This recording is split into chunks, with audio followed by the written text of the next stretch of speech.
All right, what's going on, everyone? So today we're going to be taking a look at the official U.S. line as it relates to bringing about an end to the war in Ukraine. We're going to do that by looking at statements from the President of the United States, Donald Trump, our National Security Advisor, our Secretary of State, our Director of National Intelligence, our Secretary of Defense, and one U.S. Congressman. So let's go ahead and get started. Earlier today, President Trump put out a truth that was published to the Rapid Response 47 Twitter account here that said, quote, "Based on the fact that Russia is absolutely pounding Ukraine on the battlefield right now, I am strongly considering large-scale banking sanctions, and tariffs on Russia until a ceasefire and final settlement agreement on peace is reached. To Russia and Ukraine, get to the table right now before it is too late.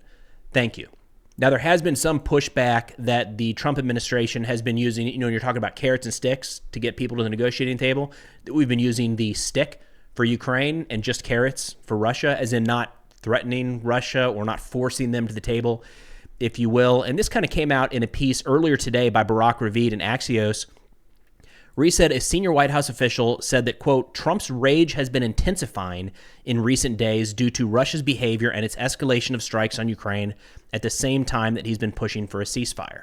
And anyone who's been following this conflict likely understands in the last few days we have seen significant Russian missile and drone strikes against Ukrainian territory. Yesterday, just overnight, was one of the largest that we've seen in quite some time. So it sounds like that is starting to upset President Trump, maybe thinking that Vladimir Putin is not coming to the table as he had necessarily hoped.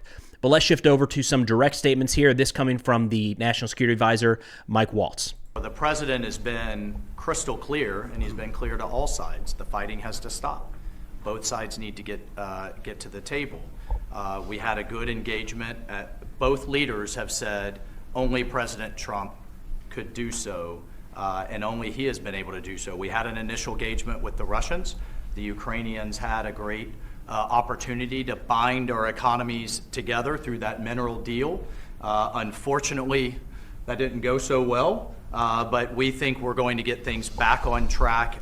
Secretary Rubio, myself, and the Ukrainian delegation will be meeting in Saudi Arabia next week to get these talks back on track, get the ceasefire in place, and drive peace home under President Trump's leadership. All right, so my understanding is that meeting is set to take place on Tuesday. It does not look like Ukrainian President Zelensky will participate in that. It sounds like it's going to be their deputies. So the National Security Advisor of Ukraine, some of his officials will be meeting with U.S. officials, which is pretty normal in this kind of thing. And they kind of set the stage for eventually the leaders, in this case, President Trump, Ukrainian President Zelensky, and at some point down the future or down the road, Russian President Vladimir Putin, the principals would get in the room. But right now, it sounds like that next meeting is set for this coming Tuesday. I want to shift over to a note yesterday. This is from Secretary Hegseth, the U.S.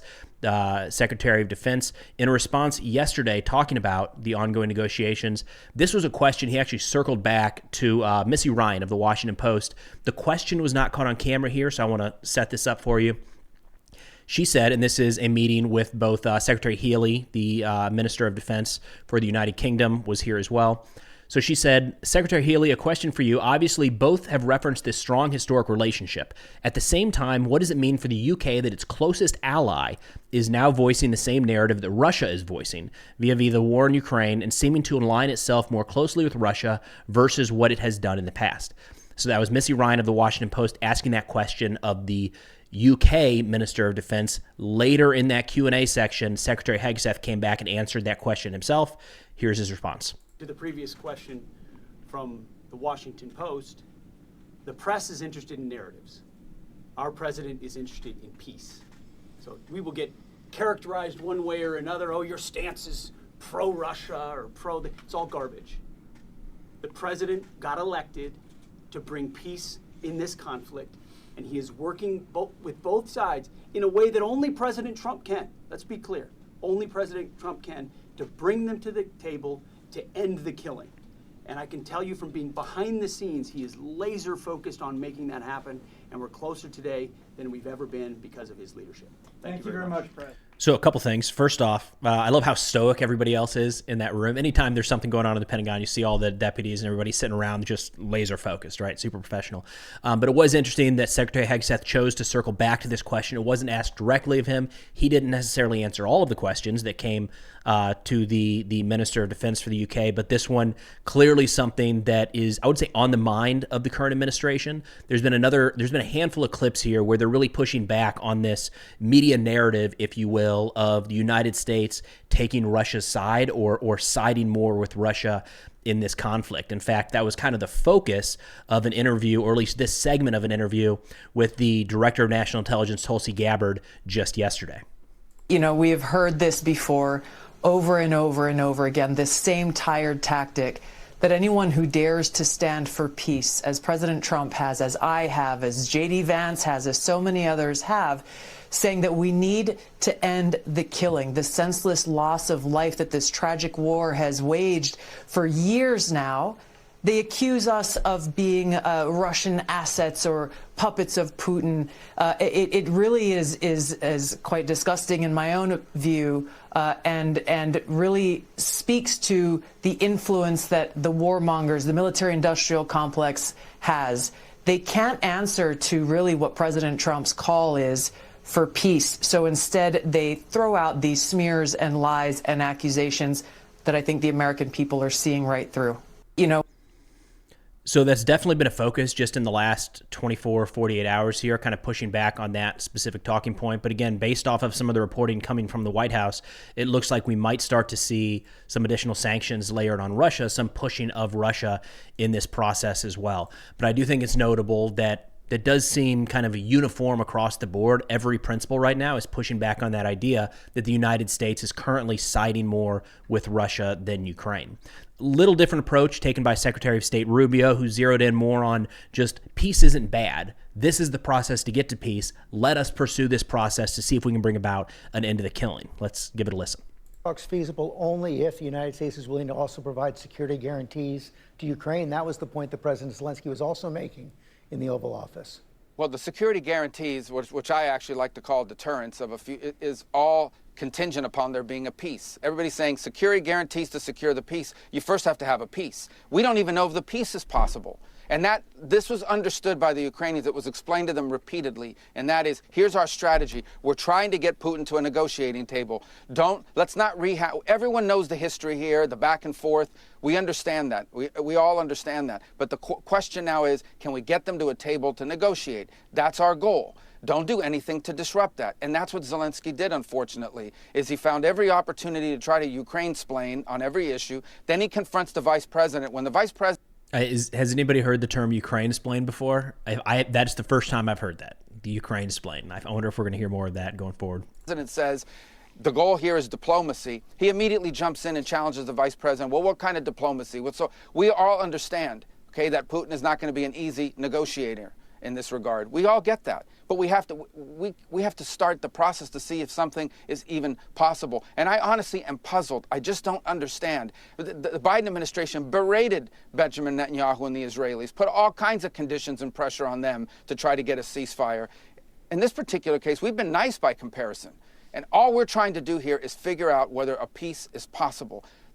All these other things that people keep bringing up, that'll have to be a part of a negotiation. Right now, there is no negotiation. Shouldn't we at least try to see if there is a way to end this war in a way that's acceptable to both sides and is enduring and sustainable? How is that a bad thing? I really am puzzled why anyone thinks that trying to be a peacemaker is a bad thing. It's only a bad thing when it's Donald Trump trying to do it. When it's President Trump, it's absurd to me. Those talks. So, personal opinion, kind of watching all this play out, I don't think there's a lot of pushback on the idea of peace at all, even coming from Ukraine. In fact, we've got a statement from President Zelensky just a couple days ago saying, we're reiterating Ukraine's commitment to peace. None of us want an endless war. Nobody wants peace as much as Ukraine. So the question isn't peace, yes, or the question isn't between peace and war. It's between a just peace or a lasting peace and a temporary peace that could be violated rather quickly. So there's definitely been some arguments in bad faith, I would say, recently, coming in all different directions. But a lot of the pushback, I believe, that Secretary of State Rubio is probably seeing there is not about don't give peace a chance. It's about making sure that a stable long-term peace is achieved, which is good for all of us. Like, that's a win for the United States if we find a way to make sure there's a peace that sticks around for the long term. Shifting over here, last clip we've got from Representative Chip Roy out of Texas. This is one of the talking points that I've seen pushed recently, and I do want to just kind of highlight how this is being utilized and show you some sources, if interested, that kind of counteracts this. I would just say this is what the president ought to do. Frankly, he could have done that before Friday's interaction with Zelensky. We've spent hundreds of, we don't even know, by the way, right? So we've spent allegedly $300 billion, and Zelensky says we've only gotten $100 billion. I'm like, well, where'd the rest of it go? Wait, the only person who says we spent $300 billion, though, is Trump, and there are no numbers to back that up. And we know how much has been spent because it's what Congress appropriated. Right, but we've appropriated a lot more than $100 billion, and over the course of the entirety of the last 3 years, and significantly more than $100 billion. So if he's only gotten $100 billion, where's the rest? But the point is, we ought to know. We ought to know where all those dollars are going. We ought to know whether it's being spent effectively, and we ought to know whether there's any chance of success. And look, I think the president was right when he said there's three doors here. Either you're going to lose, or we're going to be drawn into war, or we need a ceasefire, and the president's right to choose a ceasefire. But we know where it's going because, one, they track it, and two, when Zelensky was saying where's all this money coming from, he was saying that a lot of that is not coming to them just in suitcases of cash. It's coming in, as you know very well, because a lot of this is made in your home state. It's coming in equipment from the United States. So to push back here, this is one, unfortunately, that's gotten a lot of attention in recent weeks. And I think debates on policy is healthy and something that we should have 100%. And you're going to agree with some and disagree with others and all that. I think we're in a bad spot when there's certain facts that are easy to quantify. And this is one of those. And I think it benefits all of us if we kind of level set with this one, because for some reason, I'm continuing to see a lot of numbers thrown out there that are not accurate and may misrepresent the situation on the ground. And again, if we're trying to get to a point where we're making rational decisions about the future of security for the United States, I think it's in all of our best interest to have the right information. So starting here with the UkraineOversight.gov, this is a publicly available website. Right here at the top, they say Congress has appropriated or otherwise made available nearly $183 billion for Operation Atlantic Resolve and the broader Ukrainian response. So the U.S. number here, $183 billion on or about. If we think that number is wrong and we don't understand it, I would absolutely back looking into that further. But according to the U.S. government, the number that we have sent is we've allocated is $183 billion. And then looking at the Keel tracker, notably, this one only goes through the end of 2024, so it is missing 2 months.